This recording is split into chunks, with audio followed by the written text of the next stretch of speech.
आपको मैं एक सिंपल सा, अब देखो यहाँ पे मैं एक सिंपल सी टेक्निक बता रहा हूँ, ठीक है। इसको फॉल करने के लिए कितना टाइम लगा, आप देखो। ये आपका, अगर यहाँ पे देखेंगे, ये यही पकड़ लो आप, ठीक है ना।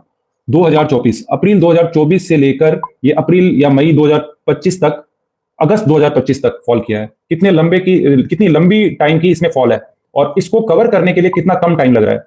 इसको समझ रहे हो, इतना कम टाइम लग रहा है, बहुत कम टाइम लग रहा है। इसका मतलब क्या है, बहुत ही बुलिश है ये स्टॉक। ये थोड़ा मोड़ा बुलिश नहीं है, बहुत ज्यादा बुलिश है। किसी को इतना बड़ा उठाने के लिए, एक 1.5 साल की गिरावट को अगर 1 महीने के अंदर में कोई खत्म करने की कोशिश कर रहा है, तो समझ लीजिए उसके पास कितना पैसा है, अथाह पैसा है। इसलिए वो कर पा रहा है, इसलिए वो उस स्टॉक को उठा पा रहा है, और सीधी खड़ी चाल आ रही है, टेढ़ी मेढ़ी चाल नहीं आ रही है। आप यहां से अगर सिंपल सा जूम इन करता हूं मैं, तो सीधी खड़ी चाल है ये।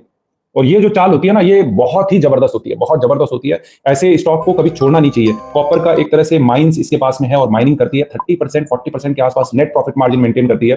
फंडामेंटली काफी साउंड कंपनी है, ठीक है ना। और अभी आप अगर ध्यान से देखें, तो गोल्ड और सिल्वर के प्राइस तो बढ़े ही हैं, साथ में कॉपर भी एक ऐसी कमोडिटी है जिसके प्राइस बहुत ज्यादा बढ़े हैं, बहुत ज्यादा।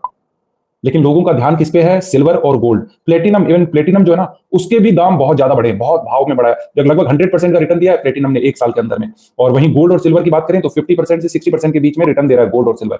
लेकिन कॉपर की बात करें तो कॉपर ने भी अच्छा रिटर्न दिया है, और copper commodity as a whole अगर देखें तो एक ब्रेकआउट लेवल के पास में काम कर रहा है। मतलब एक तरह से ब्लास्टिंग तेजी कॉपर के अंदर में आने वाले समय में आपको देखने के लिए मिलेगी। बाकी अपने फाइनेंशियल एनालिस्ट से बात करने के बाद नहीं जो करना कीजिए।